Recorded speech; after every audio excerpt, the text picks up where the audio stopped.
je rencontre Ethel Côté, la référence en économie sociale. Elle partage avec nous sa trajectoire passant de mère monoparentale sur l'aide sociale à une femme d'affaires à succès.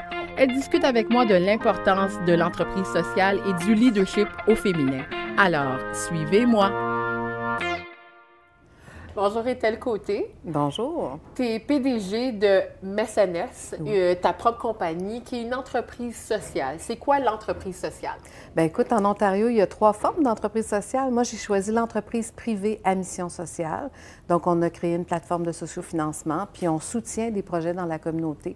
Mécénès, c'est pour mécènes et économie sociale et solidaire. Mécène, ça veut dire contribuer à la communauté, mobiliser des fonds, soutenir des projets. Donc, c'est tout ça. C'est pas un amalgame, mais c'est vraiment un collage de concepts vraiment plus humanitaires, d'entraide et de solidarité. Tu as toute une histoire. Tu as été une mère monoparentale de 4 enfants qui sont très actifs dans la communauté. De passer de mère monoparentale à chef d'entreprise, PDG, en tant que femme, ça doit être tout un cheminement. Oh mon Dieu, oui. C'est toute une trajectoire avec des aléas, des montagnes russes. Puis j'ai découvert l'entraide très tôt pour vraiment essayer de t'en sortir, mais de faire des choses puis avoir l'espoir de pouvoir réussir là, ta vie avec tes passions, tout ça. Puis je me suis retrouvée à créer le Centre d'accès pour femmes à Ottawa avec des femmes fascinantes, des Jacqueline Pelletier, des Lise Latrémois et tout ça, où est-ce que j'ai beaucoup appris que si on se tenait les coudes puis qu'on s'entraidait, bien, on pouvait surmonter n'importe quel problème. À un moment donné, c'était avec des parents. On s'est associés, on a créé une garderie. Après ça, ça a été de trouver un emploi. Anciennement, le Collège Algonquin avait un développement communautaire en français. Donc, j'ai trouvé un emploi là. On a organisé le prédécesseur du Festival franco-ontarien, qui était la fête d'automne. Oh, wow. Oui, c'était bien avant. Puis c'était dans l'est de l'Ontario. Puis on a organisé ça. C'était encore là un petit contrat. Mais ça a été de fil en aiguille comme ça. Une trajectoire, beaucoup d'apprentissage pratique sur le terrain, en apprenant et en faisant, jusqu'à temps qu'à un moment donné, je me suis retrouvée directrice générale du Conseil de la coopération de l'Ontario, puis que là, j'ai été gérer une grosse coop agricole qui était à Griesse, qui était en difficulté, pour après ça me dire « Oh, il est peut-être le temps de faire autre chose ». Je suis retournée aux études, j'ai fait une maîtrise, puis vers l'âge de 40 ans, pour après ça décider de... C'est peut-être le temps de travailler à mon compte, puis de choisir les projets, puis... Je ne peux pas toucher du bois, là, mais touchant du bois, ça va toujours bien. Puis, dans le fond, c'est ma 3e entreprise. J'ai eu Mécénat dans l'événementiel il y a très, très longtemps. J'ai eu l'art du développement pendant 10-12 ans. Puis là, Mécénès depuis 2 ans et demi. On se connaît, ça fait pas longtemps. Oui. Ça fait à peu près 1 an. Et c'est une belle rencontre. Une super belle rencontre. On s'est découvert à travers un cours. Et... dans ce cours-là, moi, j'ai appris à propos de l'entrepreneuriat social. Et qu'est-ce que j'ai trouvé particulier, c'est que après le premier cours, j'ai voulu t'ajouter sur mes amis sur Facebook et j'ai su que tu avais plus de 125 000 personnes qui sont abonnées à toi sur toutes tes plateformes. Comment tu fais pour gérer un engagement avec autant de personnes? Bien, surtout le jour de ta fête, où est-ce que tu as à peu près 1000 personnes à répondre, parce que moi, je réponds à tout le monde. Là. Ouais. Mais je t'avoue que ça s'est fait graduellement. Puis au début, là, je pouvais y mettre 10 heures par jour. Bien, dans le fond, c'était la nuit, j'y passais pour apprendre les rudiments. Ça, c'est au début de Facebook, puis Twitter et compagnie. Maintenant, quand tu te donnes des mécanismes, quand tu te donnes des trucs, quand tu sais que si tu mets ton information au bon endroit, juste de le relayer, tout d'un coup, ça a les effets leviers. Moi, je te dirais, ça ne prend pas plus qu'1 heure par jour de positionnement, de livrer un contenu qui est adéquat, de répondre à certaines affaires pour s'assurer du relais. Puis c'est sûr que dans mes petits tests, l'information qui touche l'argent, ça a été celle qui a été la plus populaire. Là. Ça a frôlé le 400 000 personnes à un moment donné, des informations assez scoop au niveau de l'argent disponible pour soutenir des projets dans la communauté. Mais ça a été un build-up. Puis ça a été, mon premier plafond, ça a été ma page à moi. Le 5 000, tu sais, comme j'en flush 2-3, j'en accepte 3-4. Parce que là, tu rencontres du monde comme toi, puis tu dis « Ah non, je veux vraiment avoir Sabine dans ma dynamique. » Ça, c'est ma page personnelle. Mais après ça, j'ai appris qu'il ne faut pas avoir un melting pot sur chacune de nos pages, mais il faut avoir des pages thématiques. Donc, c'est pour ça que j'ai créé la page Femmes, économie sociale et solidaire, qui frôle les 5 000. Après ça, entreprise sociale pour tout ce qui question de l'entrepreneuriat, mais les expériences, les pratiques, les leçons apprises, les heures et grincements de dents, mais de tous les pays, dans le fond, c'est ça qui est le fun. Puis là, tu as du monde qui contribue de partout. Il y a Mécénès qui frôle le plus de 24 000 là aussi. Donc, ça se bâtit tranquillement. C'est sûr que tout est dans la stratégie, les communications, un petit peu de pub ici et là, mais pas beaucoup. Beaucoup de bouche à oreille. Puis moi, je pense que dans les médias sociaux, il faut comprendre la logique des réseaux.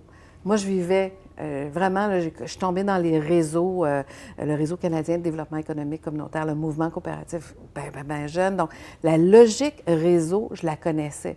De transposer ça dans la technologie, hey, c'est comme, tabarnouche, j'ai plus besoin de voyager tant que ça, puis je peux rejoindre 15 fois plus de personnes, puis mon message peut passer, mais j'ai pas encore atteint mon rêve. C'est quoi mon ton rêve, rêve? c'est atteindre 1 million de personnes en dedans de 10 minutes.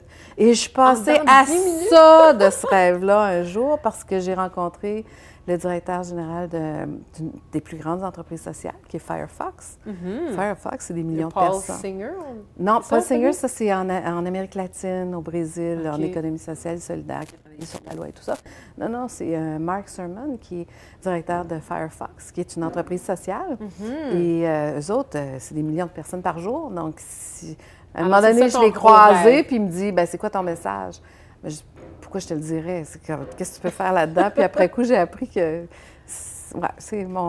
j'ai manqué mon elevator pitch là, de quelques secondes, mais je ne manquerai pas la deuxième fois. On fait partie d'une génération qui n'a pas vu ça venir, l'Internet. Tu parles de la tienne ou de la mienne? Moi, la mienne, il y en a encore qui ne l'ont pas vu. Donc, moi, je suis mêlée dans les âges puis les générations parce que je m'associe plus à du monde comme toi qui le vivent pleinement. Moi, c'est mon quotidien.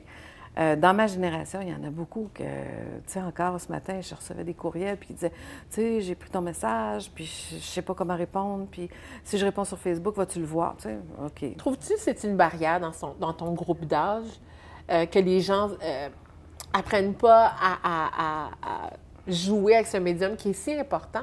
Bien, je pense, ça dépend comment on voit les choses. Moi, je vois ça comme, on est dans une phase de transition. Il y a du monde qui le maîtrise à 150 puis il y a du monde qui le maîtrise à 15-20 Je pense que dans cette phase-là de transition, ça demande beaucoup de respect. Le respect d'utiliser les anciennes méthodes puis les méthodes nouvelles. Mais c'est vraiment une question de presque d'heures et de minutes. À la vitesse que ça change, je pense qu'à un moment donné, on va être tous dans l'utilisation commune de certains médias plus que d'autres. Et, tu sais, comme on dit, on n'imprime presque plus de livres, ça va être des livres digitaux. Bien, mon père, il lit ses livres maintenant sur sa tablette. Avant, il aimait bien avoir son livre entre les mains, puis c'est un monsieur de 80 quelques années. Donc, tu vois, ça change plus vite qu'on pourrait y penser. Mais aujourd'hui, je pense que ça demande de la tolérance sur... quand je veux rejoindre quelqu'un, il me faut peut-être 3 outils de communication au lieu de juste un.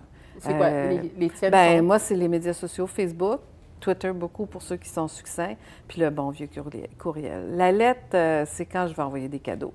Oh, ouais. Oh, les bonnes vieilles méthodes. La boîte, c'est quasiment plus une lettre, ça finit toujours comme une genre de boîte avec plein d'affaires dedans. Mais c'est plus personnalisé. Oui, oui.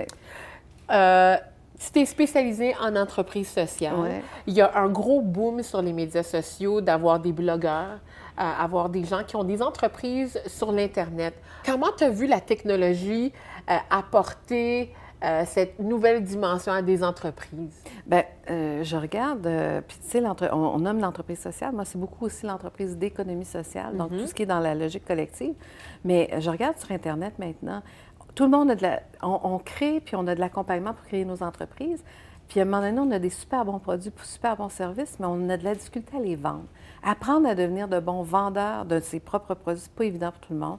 La technologie nous offre de créer des plateformes en ligne. Tu sais, on nommera pas les grands de ce monde qui vendent en ligne, mais c'est abordable par tout le monde maintenant. Tu peux créer des plateformes où est-ce que tu peux mettre des produits, vendre en ligne, puis là, tu as juste besoin de penser à tes canaux de diffusion et de distribution. Donc, il y a de plus en plus de portails qui sont avec la vente comme Acheter solidaire au Québec. Là, il va y avoir ils appellent ça un portail social qui va se passer dans toutes les autres provinces. Les gens vont pouvoir inscrire leurs produits et leurs services. Wow. Peut-être qu'il va y avoir un ou 2 qui va rester pour le maintien de la plateforme, mais si tu vends 100 000 de produits que tu ne vendrais pas autrement parce que tu n'as pas pignon sur rue, c'est quoi de donner 2 de ce montant-là quand tu as beaucoup de revenus qui sont rentrés? Donc, les gens s'organisent via la technologie. Ça n'empêche pas d'avoir un magasin. On est beaucoup dans acheter local puis agir global aussi, avoir un impact global, mais c'est bon d'avoir de petites entreprises d'économie pour soutenir l'économie locale. Donc, je suis beaucoup dans cette logique-là. Mais même ça, quand il y a un bon produit dans le quartier Villeray à Montréal, puis que j'aimerais l'avoir ici, si la plateforme me permet de le commander, pourquoi pas? Donc, la technologie est au service des gens. Moi, je pense que ce qui est le fun avec la technologie, c'est que tu peux quasiment poser n'importe quelle question. On dirait que toutes les réponses sont là. Il y a toujours une façon de surmonter un défi. Il faut juste s'entourer de monde qui sont bien créatifs. Tu es une grande adepte de Facebook. Je trouve que tu l'utilises super bien. Qu'est-ce qui est remarquable chez toi, c'est que tu te réveilles tôt, puis tu envoies tes messages très de bonne heure, même à 5 heures du matin. Est-ce que c'est quelque chose que tu as remarqué en publiant très tôt de bonne heure que tu as plus d'impact? Bien, c'est que tu es les premières choses que les gens vont lire. Donc oui, ils ont le réflexe soit de relayer, soit d'aimer, puis là, tu as l'effet levier de toute la journée. Donc c'est pour ça que toi, dans le fond, tu n'as pas besoin de revenir avant le lendemain, à part, comme moi, je me mets des alertes aussi, là, quand je vois qu'il y a trop de monde qui réagit à une chose, ça se peut que j'aille le nourrir. Ce que j'aime sur les médias sociaux, puis Facebook en particulier, c'est que tu as un mélange de... Moi, je m'en sers beaucoup au niveau professionnel, puis malgré tout, les gens pensent que je l'habite beaucoup au niveau personnel, mais c'est vraiment un mélange, c'est un équilibre des deux. Twitter, je le découvre de plus en plus. Je m'en sers beaucoup plus quand je suis sur la route, dans l'instantané du moment. Pour informer. Pour informer, 140 caractères, c'est court, mais c'est juste assez. Il y a du monde qui dit « Ah, c'est pas possible », mais non, c'est juste assez pour passer le message avec une photo d'appoint, des liens. Et je m'en sers, mais je remarque que c'est beaucoup plus sur la route. Et à chaque fois, bien là, comme Hong Kong, Bolivie, le monde se multiplie. Donc, si je me disais, bien, si je continuais à alimenter ça, c'est sûr que j'aurais aussi un nombre gargantuesque, sans doute, là aussi. Là, mais... Tu vas dépasser les... Tu vas peut-être atteindre ton 10 millions, peut-être Bon, 1 million. Non, je veux juste 1 million, parce qu'après ça, tu as les effets leviers, ça va marcher tout seul. Ta famille est très importante pour toi. Tu as des beaux enfants qui sont très impliqués. Puis il y a une des photos très rares sur ton profil Facebook, on voit toute ta famille, ta mère et ton père. Ta mère est décédée assez jeune, quasiment 20 ans. Oui, mais ça c'est terrible. Hein? L'année que tu passes, puis tu dis, oh mon Dieu, ma mère est décédée cette année-là, tu dis, je vais-tu passer le cap? Là? Elle est décédée en début cinquantaine. Ma sœur vient de passer par là aussi, puis sans le dire, elle a passé à travers le même questionnement. C'était une femme très dynamique, qui adorait sa famille, puis qui... on était les meilleurs au monde, là, pour elle, comme toutes les mamans du monde. On avait des... Elle puis moi, des fois, c'était le feu puis l'eau. Est-ce que c'est parce que vous aviez la même personnalité? Non. Non, pas tout. Pas tout, mais c'était le choc. Mais le choc pour te dépasser. C'est ça que j'ai appris avec le temps. C'est un genre de bon choc. Tu sais, il y a un choc qui t'assomme, il y a un choc qui t'amène à aller plus loin, à te chercher, à poursuivre davantage tes rêves. Moi, ça a été plus ça. Donc, elle nous manque pas mal. Oui, on voit ça aussi. Ta fille te ressemble. Oh mon Dieu, oui, je ne peux pas la renier, elle, c'est comme... Puis sur Facebook, j'ai vu une de tes photos dans ta vingtaine, tu avais 17 ans à peu près. Oui. Puis, tu as mis une photo de ta fille récemment, on dirait une copie conforme. Ouais. C'est drôle, hein, quand tu vois ça, puis il y avait tellement de commentaires, le monde était confus si c'était toi ou ta fille. Non, puis ben, d'ailleurs, elle est dans ce métier-là, hein, elle est dans le milieu du télévisuel, l'événementiel, le film et tout ça. Donc, elle suit la trajectoire artistique. Moi, je l'ai presque pris hein, quand j'étais jeune. Donc, on avait ça aussi en commun. Et ben là, elle vit ses rêves. Donc, c'est le fun de voir. Puis, elle est une entrepreneure aussi. Elle travaille à son compte. Mais c'est vrai qu'on se ressemble. Puis, elle est peut-être un petit peu... Moi, je me sentais têtue, déterminée. Je pense qu'elle l'est un petit peu plus que moi. J'ai l'impression que sa balise à elle ou sa frontière va être encore beaucoup plus loin. Puis encore là, elle, comme toi, elle est dans la génération où est-ce que vous êtes imprégné de toute cette technologie-là qui est à votre service et vous vous en servez bien. Donc, à quelque part, moi, je me dis, sky is the limit là, pour du monde comme toi, elle et d'autres qui vivaient là-dedans plein temps.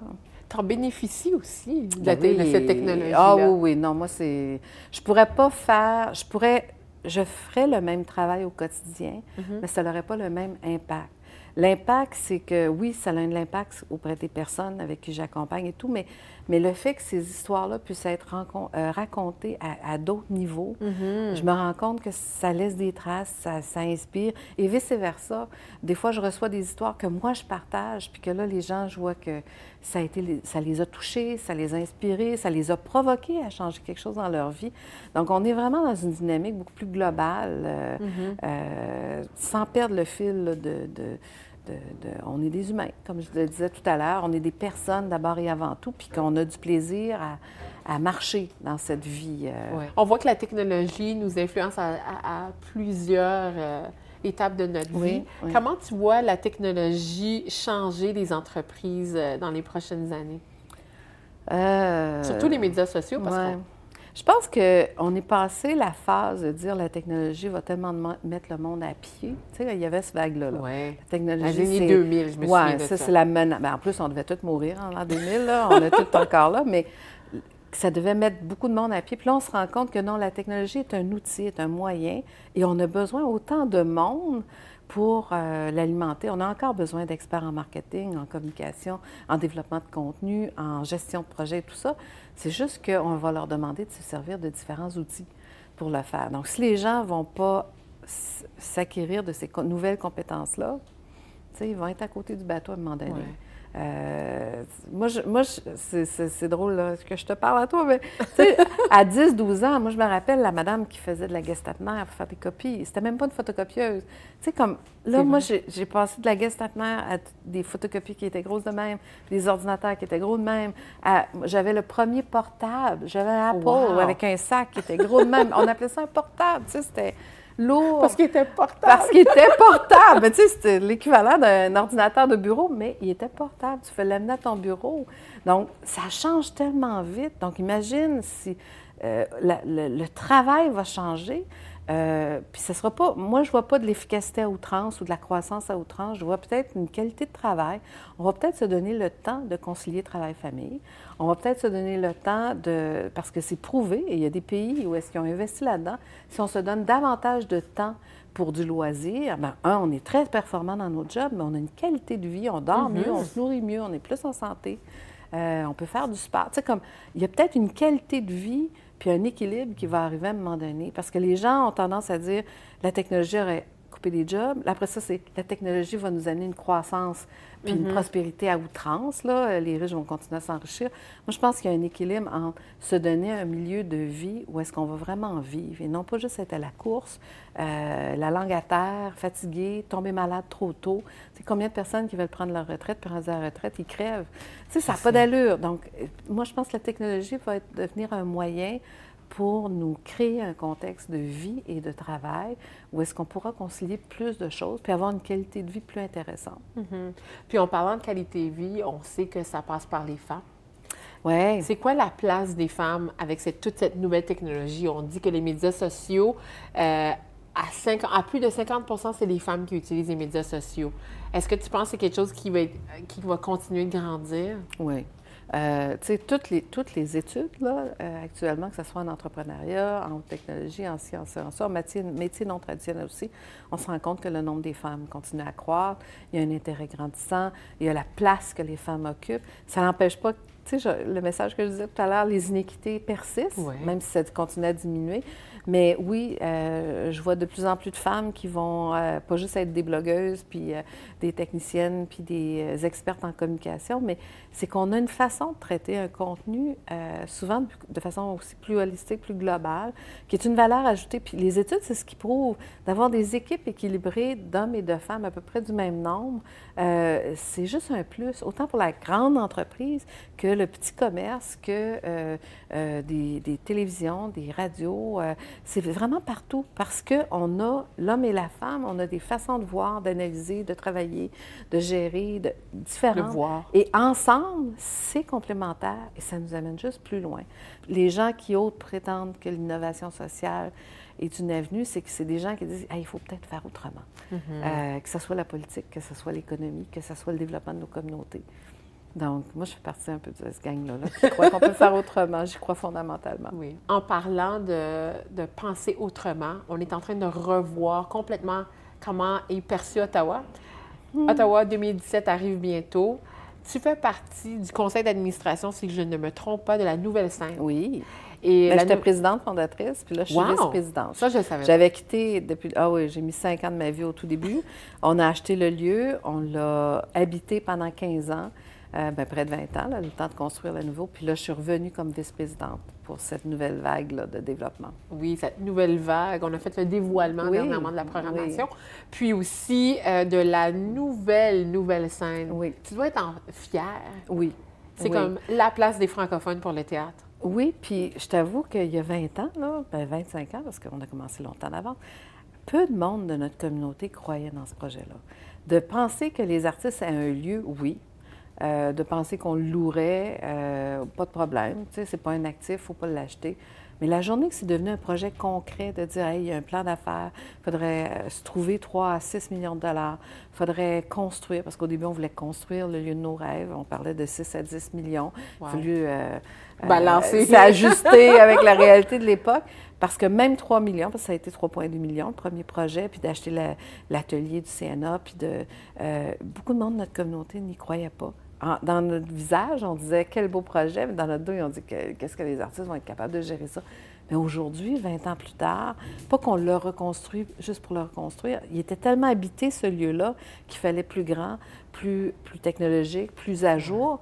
Et là, tout le monde de la communauté appuie le projet. Tu sais, il y a quelques jours, quand on se retrouvait là, tu avais les Casa, tu avais les Meillères, tu avais les Lefebvre, tu avais les Trudeau. Les Trudeau, les Brazeau, ils étaient tous là. Bras dessous, à appuyer ce projet-là collectif et y croyant fondamentalement. Le premier politicien qui a cru dans la nouvelle scène, c'est Maurice Bélanger. Wow. Mais en nous donnant quelques coups de pied dans le derrière, puis en nous réveillant comme il faut, mais en même temps, c'est le genre de coup de pied qui vous a donné. C'est dur, merci. Mais en même temps, ce qui était le fun, c'est que on s'est assis avec lui, on s'est regardé dans le blanc des yeux. Ça fait déjà 3 ans qu'on le démarchait, le projet.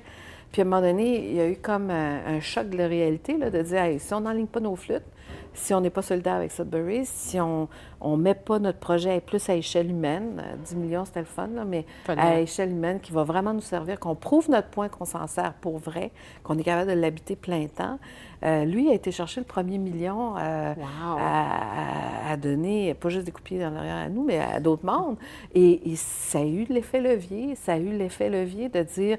On y croit. Il y a eu un comité d'honneur qui a été mis sur pied avec les Meillères et de Blois et tout ça, qui sont devenus des alliés et des champions. Madeleine Meillère, c'est la plus grande championne maintenant de ce lieu. D'ailleurs, elle me taquinait à cette soirée-là parce qu'elle disait « Et tel côté, il faut que je te vende la nouvelle scène. » Bien là, regarde, vas-y, parce que j'ai bien hâte de voir ce que tu dis. Mais c'est qu'elle l'habite maintenant. C'est son lieu. C'est autant son lieu que le mien, que celui de Pierre Audier, puis des artistes qui l'utilisent au quotidien. Je pense que la communauté le porte fièrement maintenant. C'est vraiment une communauté unie qui le porte, puis on va continuer à le faire grandir. Puis en passant, c'est assuré que le toit, on peut construire dessus. Toujours possible d'aller. Alors, tu vas avoir un deuxième étage. C'est ça. Super, ça c'est bon.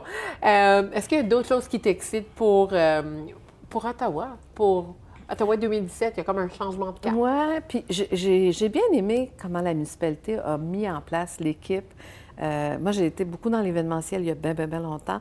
Puis il a mis, le maire et son équipe ont mis une équipe en place avec Guy Laflamme et compagnie.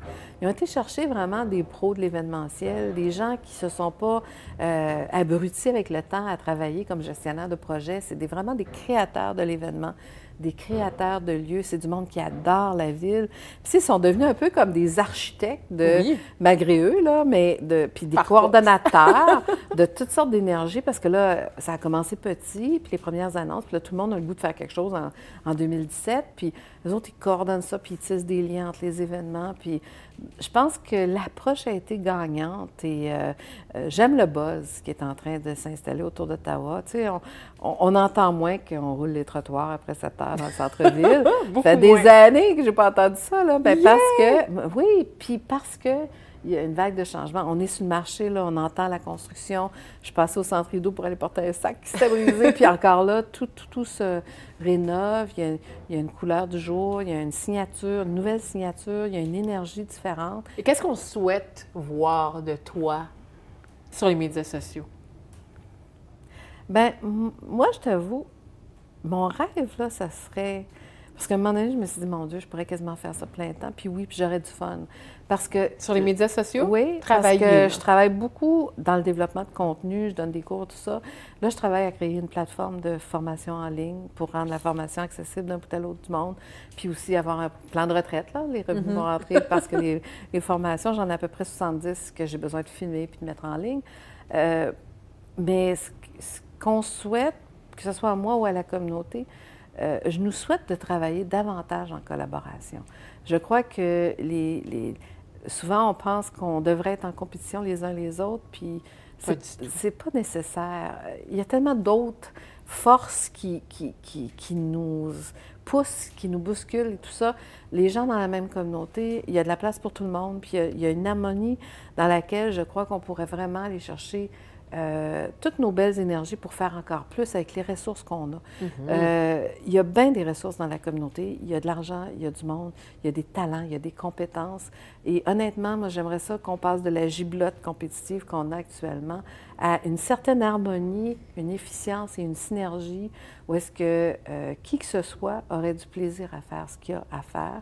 Et bien, je nous souhaite ça à tout le monde parce que la journée où est-ce que tout le monde va pouvoir être capable de concilier ses rêves, ses aspirations, sa destinée, son passé, son avenir, imagine comment on va être bien sur la planète, puis dans notre ville, mais aussi sur la planète. Et en ligne. Alors, merci, Ethel. Ça fait plaisir. Ethel, d'être venue. Ce fut un plaisir de te connaître davantage, puis aussi de connaître toute cette histoire derrière tes photos, puis aussi ton parcours entrepreneurial. Alors, merci beaucoup. Merci pour toi, pour ta curiosité. C'est déjà la fin de l'émission. Je vous remercie d'avoir été des nôtres. Continuez de découvrir mes invités et moi sur les médias sociaux. À bientôt.